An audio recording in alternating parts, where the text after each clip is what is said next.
काकी, chapter number 2। Munshi Premchand इसके लेखक है, बहुत ही फेमस राइटर है, इतना बड़ा फेमस है कि हिंदी उपन्यास या फिर हिंदी स्टोरी तो આ વ્યક્તિને ઓળખ્યા વગર ચાલે નહીં. પ્રેમચંદની કહાની એટલી બધી ફેમસ છે કે લોકો બુક પરચેસ કરીને એની બુક વાંચતા, એટલા મહાન છે. એમણે ઉપન્યાસ भी ઘણા બધા લખેલા છે. तो हिंदी उपन्यास सम्राट मुंशी प्रेमचंद को क्या कहा गया है? उपन्यास सम्राट. उपन्यास એટલે નોવેલ, નોવેલના કિંગ, નોવેલ લખવામાં एकदम एक्सपर्ट, जिनका जन्म उत्तर प्रदेश में वाराणसी, जिसको काशी भी कहा जाता है, उस काशी में એટલે વારાણસીમાં જ એમનો જન્મ થયેલો હતો, लम्ही नामक गांव में हुआ था. उनका मूल नाम, ये भी पूछा जा सकता है, उनका मूल नाम धनपत राय था. शिक्षा काल में ही उन्होंने अंग्रेजी के साथ उर्दू का भी अध्ययन किया था. मतलब બંને सब्जेक्ट बने, इंग्लिश पर बनेला અને ही ऑल्सो स्टडीड उर्दू. और उसके बाद में बहुत छोटा सा उनका ब्रीफ इंट्रोडक्शन है, लेकिन हम इस चैप्टर के बारे में देखेंगे ज्यादा. बूढ़ी काकी में प्रेमचंद ने ऐसे दयनीय वृद्धों के अवस्था की ओर हमारा ध्यान खींचा है जिन्हें उपेक्षा मिलती है और जो जीवन में हर क्षण आनंद पूर्वक उपभोग करना चाहते हैं. यह मूल कहानी का संक्षिप्त रूप है. It is very short form. संक्षिप्त मतलब short form of the original story. Original तो मोटी नॉवेल છે, પણ એ આખી નોવેલ નથી આપેલી, એ નોવેલમાંથી થોડોક જ પાર્ટ એક આપણને લઈને આપેલો છે, બુઢી કાકી. तो જે આ સ્ટોરી શાના વિશે છે? The story is all about an old age person. जो વૃદ્ધ लोग होते हैं तो વૃદ્ધાવસ્થા में એટલે ઓલ્ડ એજ ની અંદર એ લોકોની તરફ આપણું ધ્યાન એ લોકોની તરફ ખેંચેલું છે કે જ્યારે કોઈ ઓલ્ડ પર્સન હોય તો બધા લોકો તરફથી શું મળે આપણને? ઉપેક્ષા મળે. मतलब everybody ignores that person, ignorance મળે, રાઈટ? લોકો શું કરે, અહીંયા બેઠેલા હોય તો એમની બહુ ખબર અંતર નહીં પૂછે, એમના વિશે બહુ કેર નહીં કરે, તો હે હવે તે ઉંમર થઈ એટલે બેસેલા છે સાઈડ પર, એવી રીતના ઇગ્નોર કરે, રાઈટ? और जो जीवन के हर क्षण का आनंद पूर्वक उपभोग करना चाहते हैं, અને એવું એક કેરેક્ટર છે કે જે કેરેક્ટર એવરી મોમેન્ટ લાઈફની જે છે તેને એ યુઝ કરવા માંગે છે, તેના વિશે અહીંયા લખેલું છે. તો સરસ મજાની સ્ટોરી છે. You must enjoy the story. Sensitive story છે, મજા આવશે. बुढ़ापा. बुढ़ापा बहुधा बचपन का पुनरागमन होता है. बहुधा मतलब ज्यादातर. जो बुढ़ापा होता है वो बचपन का ही रिपीटेशन, पुनरागमन मतलब फिर से आना. मतलब जैसे ही लोग बूढ़े हो जाते हैं वो बच्चे जैसे बन जाते हैं, उनका रिपीटेशन होता है, पहले जैसे ही हो जाते हैं, बच्चे की तरह. जैसे जिद करना तो बच्चों की तरह जिद करते हैं. रूठना तो बूढ़े लोग बच्चों की तरह रूठ जाते हैं. अगर आपके भी घर में दादा दादी वगैरह रहते हैं तो आपको पता चलेगा कि वो लोग भी छोटे बच्चे की तरह कुछ कई बार કેટલીક વખત એ લોકો પણ નાના છોકરા જેવું બિહેવ કરે. बूढ़ी काकी में जीभ के स्वाद के सिवा न कोई चेष्टा शेष थी, न अपने कष्टों की ओर आकर्षित करने का, रोने से अतिरिक्त उसका कोई दूसरा सहारा. मतलब बूढ़ी काकी किस चीज में माहिर थी? तो वो जीभ के स्वाद के सिवा उनको कुछ नहीं आता. मतलब खावा एकदम एक्सपर्ट, चटोरी, खाने में एकदम एक्सपर्ट थी, खाने के अलावा उनको कुछ नहीं चाहिए था. न कोई चेष्टा शेष थी, मतलब બીજી કોઈ ઈચ્છા એને બચેલી નહીં. બધું એ કે મારી જિંદગીમાં બધું કરી ચૂકેલ છે, પણ ખાવાની શોખીન છે હજુ. और न अपने कष्टों की ओर आकर्षित करने का, मतलब બીજા લોકોને પોતાના દુઃખની માટે, એનું દુઃખ એક જ હતું, એનું પોતાનું દુઃખ એક જ હતું, ખાવાનું. એ પોતાના દુઃખ માટે લોકોને આકર્ષિત करने का, रोने के अतिरिक्त उसके पास कोई और दूसरा सहारा નથી. मतलब એને જ્યારે ખાવાનું જોઈતું હોય, ભૂખ લાગી હોય, કંઈક સારું સારું ખાવાની ઈચ્છા થતી હોય તો રડવા સિવાય બીજું કંઈ નહીં કરે. રડે એટલે બધા લોકોનું ધ્યાન એના તરફ જાય, રડે નહીં તો કોઈનું ध्यान એના તરફ જાય જ નહીં. ठीक है. समस्त इंद्रियां, हाथ और पैर जवाब दे चुके थे. चाहे તમે એના હાથની વાત કરો, એના પગની વાત કરો, કંઈ જ કામ નહીં કરતું હતું. मतलब समस्त इंद्रिय काम करती नहीं હતી, खाली एक जीभ बराबर काम करती હતી. जमीन पर पड़ी रहती थी और घर वाले कोई उनकी इच्छा के प्रतिकूल करते, भोजन का समय टल जाता या उसकी मात्रा कम हो जाती, अथवा बाजार में से कोई वस्तु आती और न मिलती तो वे रोने लगती. मतलब कई क्यारे क्यारे रड़ती. बूढ़ी काकी कब रोती थी? तो એમ તો નોર્મલી જમીન પર પડી રહેતી, પણ જબ ઈચ્છા કે પ્રતિકૂળ કામ હોતા, मतलब એની ઈચ્છા હોય તેની વિરુદ્ધમાં કોઈ કામ થાય, if something happens against her wish. दूसरा, जब भोजन का समय टल जाता, मतलब समय, ભોજનનો સમય, ખાવાનો ટાઈમ હતો, એ ટાઈમ જતો રહીને તો બી ખાવાનું એને નહીં મળે તો બી એ રડવા માંડે. 12 વાગે સપોઝ કે એનો ખાવાનો ટાઈમ હોય ને 12 વાગે ખાવાનું નહીં મળે તો એ રડવા લાગે. भोजन का समय टल जाता, या फिर उसकी मात्रा कम होती, अथवा तो भोजन જે ક્વોન્ટિટી છે કાયમ આટલું મળતું એને આટલું મળે તો પણ રડવા લાગતી, अथवा बाजार से कोई चीज वस्तु आती और उसे न मिलती, कोई वस्तु बाजारમાંથી લાવે અને એને નહીં આપે તો પણ એ રડવા લાગતી.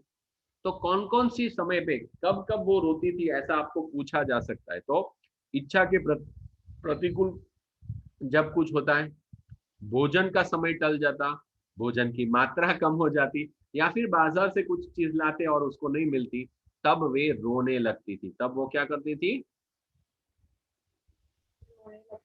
रोने लगती थी. उसका रोना सिसकना साधारण रोना न था, પણ તમને એમ લાગે રડવું ને સિસકના મતલબ ખબર છે તમને? સિસકના, સિસકિયા લેના પતા હે? ગુજરાતીમાં ડસકા ભરવા કહેવાય, ડુસકા ભરવા. આમ सॉबिंग, इंग्लिश में क्या बोलते हैं उसको? सॉबिंग. रुको मैं लिखता हूँ. કોઈને સॉबिंग ખબર છે? નથી ખબર? Yes, sir. એમ કરે ને तो इसको सिसकना या फिर सॉबिंग कहेवाय. रोना, सिसकना, वो उसका रोना या सिसकना दोनों कुछ भी चीज असाधारण साधारण नहीं, मतलब एनु विचित्र, रड़वानु विचित्र, एना उसका सिसकना भी विचित्र. कैसे रोती थी वो? गला फाड़ फाड़ कर रोती थी, करके रोती थी, मतलब गला फाड़ के रोती थी, मामूली नहीं. Nobody can ignore. એ રડતી એટલે બધાનું ધ્યાન એની તરફ જાય ને જાય જ. उसके पति को स्वर्ग सिधारे हुए बहुत वक्त हो चुका था, मतलब उनके पति जो थे वो स्वर्ग सिधार चुके थे, मतलब उसके पति क्या हो गए थे? एक्सपायर हो गए थे. बहुत वक्त हो चुका था मतलब बहुत टाइम थी એનો હસબન્ડ એક્સપાયર થઈ ગયેલો. બેટે તરુણ હોકર ચલ બસે थे, અને એના જે દીકરા હતા એ દીકરા પણ તરુણ मतलब યંગ થયા અને યંગ થઈને એ પણ ચલ બસે. એના છોકરા પણ મરી ગયેલા છે, ચલ બસે. अब एक भतीजे के सिवाय उसका कोई न था. હવે કોની સાથે રહી છે? એના ભત્રીજા સાથે, એના નીસ સાથે રહી છે, એના ઈસી. उसी भतीजे के नाम उन्होंने अपनी सारी संपत्ति लिख दी थी, અને બધી પ્રોપર્ટી પણ જે કાકીની હતી, હવે એના તો છોકરા બી જતા રહ્યા, એનો હસબન્ડ પણ જતો રહ્યો, એટલે એક ભત્રીજો હતો એની સાથે રહી અને બધી જ પ્રોપર્ટી એને ભત્રીજાના નામ પર લખી દીધેલી. बुद्धिराम ने सारी संपत्ति लिखाते समय खूब लंबे चौड़े वादे किए थे, किंतु वे सब वादे केवल कूली डिपो के दलालों के दिखावे हुए सज्जबाग थे. मतलब उसका जो नीस था, मतलब એનો ભત્રીજો છે એનું નામ શું છે? બુદ્ધિરામ. અને બુદ્ધિરામે જ્યારે પ્રોપર્ટી જ્યારે લખાવેલી તો એ લખતી વખતે ખૂબ લંબે ચોડે વાદે કિए थे, એટલે કે he gave so many promises. એને બહુ બધી પ્રોમિસ આપેલી કે તું મને પ્રોપર્ટી લખી આપ, હું તને આમ કરીશ, હું તને પ્રોમિસ, હું આમ કરીશ, તેમ કરીશ, એ બહુ બધી પ્રોમિસ કરી આપેલી. किंतु वे सब वादे केवल कूली डिपो के दलालों के दिखावे के हुए सज्जबाग थे. सज्जबाग मतलब दिखावे के लिए जो भी करना होता है, जो बागों को सजाने के लिए सिर्फ किया गया होता है उसको सज्जबाग बोलते हैं. मतलब कि કુલીના ડેપો, કુલીમાં તમે જુઓ તો ત્યાં બધું બહારથી સારું સારું લાગેલું હોય પણ બધા માણસો અંદરથી પછી ભાવને આ ને તેને બધું અલગ અલગ હોય. તો દલાલ જે લોકો હોય તે વાતો હારી હારી કરે પણ ખરેખર એ પ્રોમિસ, એ બધી વાતોને પર ખરા નહીં ઉતરે, मतलब પ્રોમિસ ખોટું ખોટું કરે પણ નહીં કરે. તો તેવી જ રીતના આણે કરેલી પ્રોમિસ પણ બધી ખોટી હતી.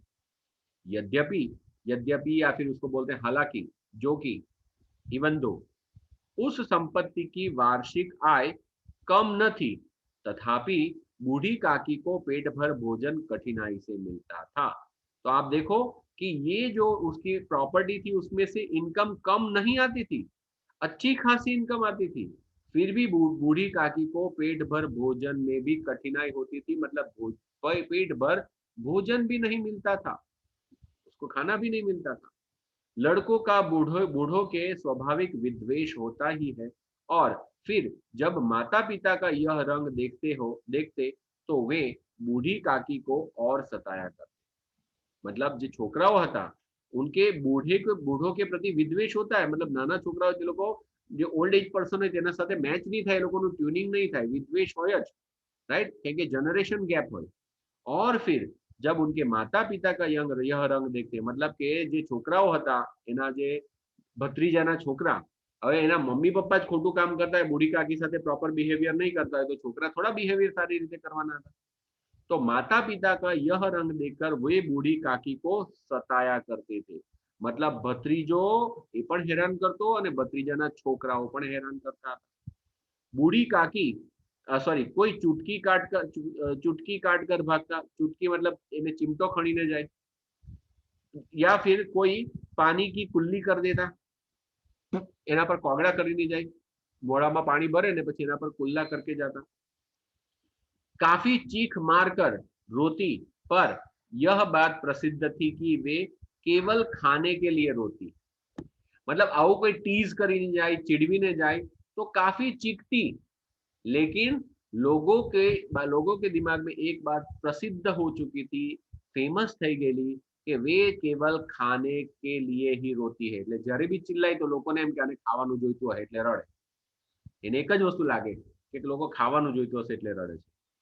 अतएव, इसीलिए, अतएव का मतलब होता है इसीलिए, उनके संताप और आर्तनाद पर कोई ध्यान नहीं देता। संताप मतलब दुख, आर्तनाद मतलब दुख से जो बूम पाड़ती थी, चिल्लाती थी, उसके ऊपर कोई ध्यान देता नहीं था।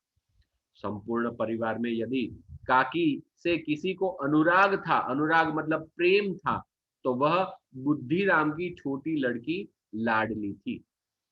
तो ये जो बूढ़ी काकी थी उसके प्रति अनुराग, उसके प्रति प्रेम, उसके प्रति भावना किसके पास थी? तो कि बुद्धिराम की जो छोटी लड़की थी जिसका नाम लाडली था, लाडली को काकी के प्रति अनुराग था। लाडली अपने दोनों भाइयों के डर से अपने हिस्से की मिठाई या चबेना बूढ़ी काकी के पास बैठकर खाया करती थी। હવે લાડલીને ખબર કે એના બંને ભાઈ જે ખરા તે દીકરા લુચ્ચા છે અને બંને ભાઈઓ પોતાના હિસ્સામાંથી બી લઈ લેશે, એટલે શું કરતી, अपने हिस्से की मिठाई या फिर चबेना, चबेना એટલે ચવાણું, નાસ્તો, કઈ બી ખાવાની વસ્તુ, वो बूढ़ी काकी के पास बैठकर खाया करती थी। वही उसकी रक्षागार थी। એ જેની પ્રોટેક્ટર, બૂઢી કાકી પાસે બેસીને ખાતી હોય તો પેલા ભાઈ લોકો એની પાસે આવશે નહીં। और यद्यपि काकी की शरण की उसकी लोलुपता के कारण महंगी पड़ती थी, तथापि भाइयों के अन्याय की तुलना में कहीं सुलभ थी। जो के काकी पासे બેસે તો પ્રોટેક્શન તો મળે, પણ કાકી પણ એનો ટેક્સ લે, કારણ કે કાકીને તો ખાવાનું બહુ ભાવે। इसीलिए ये बूढ़ी काकी थी, वो यहाँ पर उसको प्रोटेक्शन तो देती थी, उसको शरण तो देती थी, लेकिन इसकी लोलुपता के कारण, लालसा के कारण, लालच के कारण वो भी उसको महंगी तो पड़ती थी। मतलब काकी भी एना नाસ્તામાંથી એની મીઠાઈમાંથી ભાગ તો પડાવતી હતી, તથાપि તો પણ એના ભાઈઓ જે છે તે લોકો એની સાથે જે અન્યાય કરતા તેના કરતા તો કમ હતી। मतलब કે એના ભાઈ હોય તો ઘણું બધું લઈ લે એની પાસે, કાકીને થોડુંક આપે તો બી ચાલી જતું। એટલે ભાઈઓ બી લઈ લેવાના હતા અને કાકી પાસે જાય તો કાકી બી લઈ લેવાની હતી, તો નક્કી જ હતું, પણ કાકી ઓછું લઈ કે પેલા ભાઈઓ વધારે લઈ લે, એટલા માટે ત્યાં જતું। इस स्वार्थानुकूल, स्वार्थ से अनुकूल मतलब બંનેનો સ્વાર્થ, બંનેનો પર્પસ સૌ થઈ જતો, પેલીને પ્રોટેક્શન મળતું અને પેલીને કાકીને થોડું ખાવાનું મળી જતું। इस स्वार्थानुकूल ने इन दोनों के सहानुभूति का आरोपण कर दिया था। इसीलिए लाडली को काकी के प्रति सहानुभूति, कंपैशन જેને કહેવાય, ફીલિંગ, સિમ્પથી, એ લોકોમાં ઇન્સ્ટોલ થઈ ગયેલી। આરોપણ હોના મતલબ એમના રોપાઈ ગયેલી હતી। બંનેને એકબીજા માટે પ્રેમ હતો, મેઇન પર્પસ હતો બંને એકબીજાનું કામ કરતા હતા, એ જ વસ્તુ, પેલીને પ્રોટેક્શન મળતું અને પેલીને ખાવાનું મળતું। चलो थोड़ा जल्दी जाएंगे क्योंकि 10 मिनट है अभी। आज बुद्धिराम ने, नहीं ऊपर, रात का समय था, बुद्धिराम के द्वार पर शहनाई बज रही थी, शहनाई बज रही थी और गांव के बच्चों का झुंड विस्मयपूर्ण नेत्रों से गाने का रसास्वाद कर रहा था। मतलब रात का समय था, बुद्धिराम के घर पे गाना बजाना हो रहा था, शहनाई बज रही थी, गाना गा रहा था, और गांव के बच्चों का झुंड मतलब बहुत क्राउड ऑफ पीपल, विस्मयपूर्ण नेत्रों से, मतलब क्यूरियस आईज थी, with the curious eyes they were listening to the song. रसास्वाद को एंजॉय करना मतलब म्यूजिक नो जो रस है एनो जे मजा है एनो स्वाद माणता था। दे वर एंजॉयिंग द सॉन्ग। आज बुद्धिराम के बड़े लड़के मुखराम का तिलक आया है। मतलब एना मुखराम करीने एनो छोकरो छे અને એ છોકરાનું શું હતું આજે? તિલક। તિલક मतलब સગાઈ, એને કઈ સગાઈનું કઈ ઇન્સિડન્ટ રસમ હશે, એ પ્રોગ્રામ હતો। इसी का उत्सव है અને એને કારણે આ સેલિબ્રેશન રાખેલું હતું। इसी का उत्सव है। घर के भीतर, घर के अंदर स्त्रियां गा रही थी और रूपा मेहमानों के लिए भोजन के प्रबंध में व्यस्त थी। तो बीजी बधी स्त्री जे खरीदे શું કરતી હતી તો ગીત ગાતી હતી અને रूपा जे खरीदे मेहमानों माटे भोजन के प्रबंध, भोजन के मैनेजमेंट में बिजी थी। She was busy managing the food for the guest.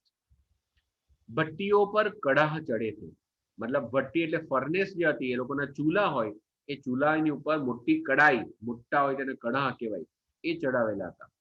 એક में पूड़ियां कचौड़ियां निकल रही थी, એટલે એકમાં પૂરી અને કચોડી બનાવતા હતા। કચોડી एक मोटा पैन में। इस बड़े पतीले એટલે કે તપેલું, પતીલે मतलब તપેલું में मसालेदार सब्जी पक रही थी। तो एक में पूरी અને कचौड़ी बने छे, बीजा एक मोटा तपेलामां शाक बनतुं छे। घी और मसालों की सुगंध चारों ओर फैली हुई थी અને બુડી કાકી તો ખાવામાં એકદમ એક્સપર્ટ અને તેના નાક સુધી આ રસ ગઈ, સ્મેલ આવી, ઓહો, મજા આવી ગઈ એને તો। ખાલી રસ લઈને મળશે કે નહીં મળશે તે તો ચેપ્ટરમાં આગળ ખબર પડશે। You will come to know whether she'll get this food or not। बूढ़ी काकी अपनी कोठरी में बैठी हुई थी। एनु नानो सो के रूम जो आपेलो है तो छोटा सा कमरा होता है उसको कोठरी बोलते हैं। तो बूढ़ी काकी अपनी कोठरी में बैठी हुई थी।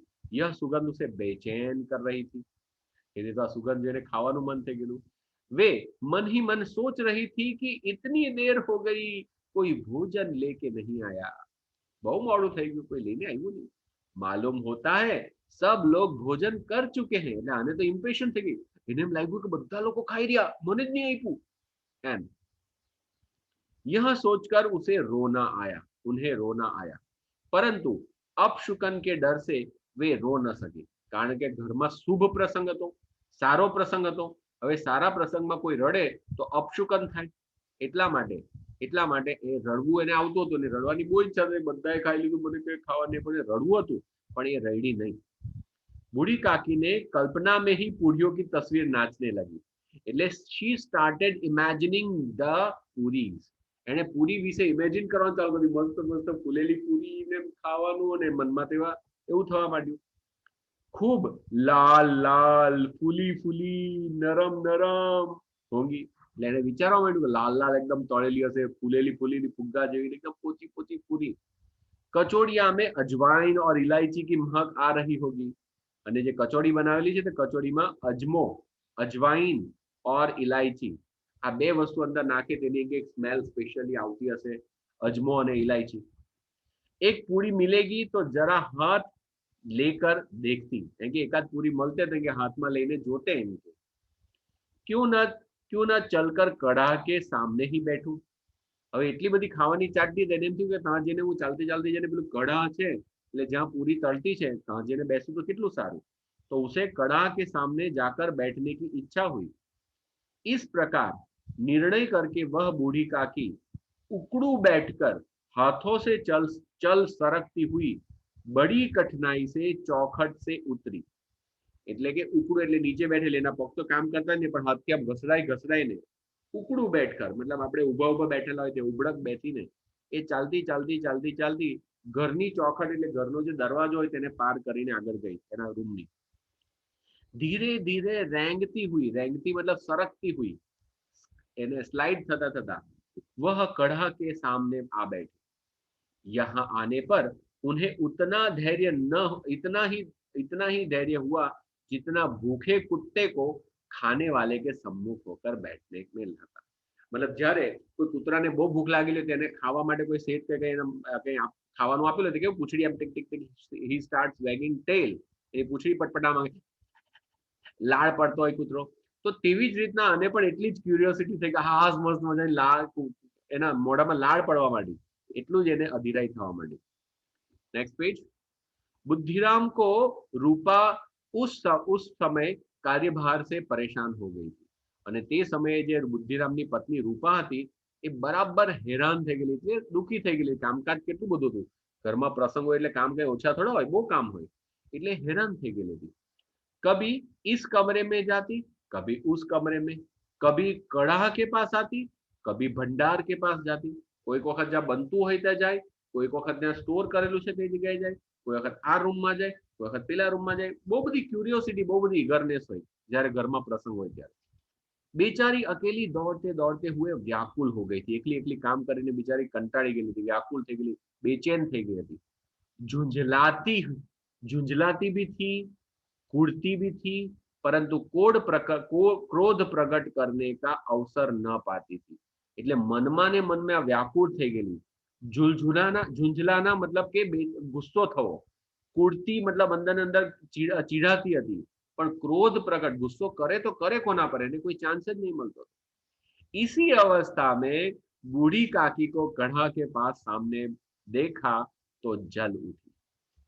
અને જેવી પેલી બુढ़ी કાકી એને દેખાય તો એને મોકો મળી ગયો ગુસ્સે થવાનો. उसका क्रोध रुक न सका. जिस प्रकार मेढक केचूर पर झपटता है, मेढक એટલે फ्रॉग, इंसेक्ट ने पकड़वा માટે જ્યારે એના પર ઝપટ્ટો મારે, उसी प्रकार बूढ़ी काकी पर झपटी और दोनों हाथों से झटक कर बोली, ऐसे पेट में आग लगे, पेट है या भाड़. આવા પેટને હું કરું એમ કે તારું કેટલી જીવ કેટલો તારો, એમ કે તારું પેટ છે કે ભાડ છે, એમ કે લોકો કે ને ભાડ में जाओ, तो चूल्हा એમ કે પેટ છે કે ચૂલો. कोठरी में बैठते हुए क्या दम घुटता था, એમ કે તારા રૂમમાં બેસી રહેવું છે ને, કઈ ખબર પડે કે દમ घुटतो तो. अभी मेहमानों ने नहीं खाया, भगवान को भोग भी नहीं लगाया, तब तक धैर्य न हो सका. હજુ મહેમાનને ખાવાનું બાકી, ભગવાનને ધરાવવાનું બાકી, અને તારાથી ધીરજ નથી રખાતી એમ કે. बूढ़ी काकी ने सिर उठाया, न रोई न बोली, न रड़ी कि नहीं बोली, चुपचाप रेंगती हुई अपनी कोठरी में चली गई. भोजन तैयार हो गया. आंगन में पत्तले भी पड़ गई. पत्तल એટલે પેલા પતરાળા, ખબર ને, લીવ્સ, પાંદડાની બનાવેલા પતરાળા આવતા, બાજ કે એને શું કહેતા આપણે? ત્યાં બાજ અને દળિયા ખાધેલું કઈ દિવસ બાજ દળિયામાં? Hello Yes, sir. પેલા ગ્રીન કલરના પાંદડા આવે, ડ્રાય કલરના લીવ્સ આવે, તેમાંથી બનાવેલું હોય, એને બાજ કહેવાય ને. પેલા દળિયા એટલે બાઉલ આવે નાના નાના. અત્યારે તો બધું સિરામિક મતલબ પેપરનું થઈ ગયું, થર્મોકોલમાંથી આવે, પણ પહેલા અસલમાં નેચરલ હતું, બાયો. એટલે પાંદડા હોય જંગલમાં, એમાંથી સીવીને બનાવતા, બહુ જ સરસ મજાના આવતા, બાયોડિગ્રેડેબલ કમ્પ્લીટલી. સો ऐसी पत्तले पड़ी हुई थी, જેને ગુજરાતીમાં પતરાળા, હિન્દી में पत्तले, અને આપણે સાઉથ ગુજરાતમાં પતરાળા નહીં કહેતા હતા, બાજ કે બાજ અને દળિયા. तो मेहमान खाने लगे, मेहमान खावा पण लगा. बूढ़ी काकी अपनी कोठरी में जाकर पश्चाताप कर रही थी. शी वॉज रिग्रेटिंग कि मैं कहाँ चली गई, હું ત્યાં નહીં ગયેલી હોત તો મને મળતે, હું જતી રહી એટલે હવે તો ગુસ્સામાં મને ખાવાનું આપશે નહીં. उन्हें रूपा पर क्रोध नहीं था, એને ગુસ્સો નહીં હતો કે પેલી રૂપા મને કેમ ખીજાય, એ ગુસ્સો નહીં હતો. એને મનમાં વેર્યું હતું ખાવા નહીં મળ્યું. वो अपनी जल्दबाजी पर दुख था. એને પોતે કેમ આટલી બધી ઉતાળ કરી એનો એને દુખ હતું. सच ही तो है, जब तक मेहमान लोग भोजन न कर लेंगे, घर वाले कैसे खाएंगे. बात तो साची જ હતી. मुझे इतनी भी देर न रहा गया, એટલે મારાથી આટલી દેર પણ આટલી વખત સુધી રોકાયું નહીં. अब जब कोई बुलाने नहीं आया न जाऊंगी, अब तो कोई बुलाने न आएगा तब तक मैं जाऊंगी नहीं. એટલે કોઈ બોલાવા આવે તો જ હું જઈશ, હવે તો હું જાવ જ નહીં. वो થઈ ગયું. तो उसने ठान लिया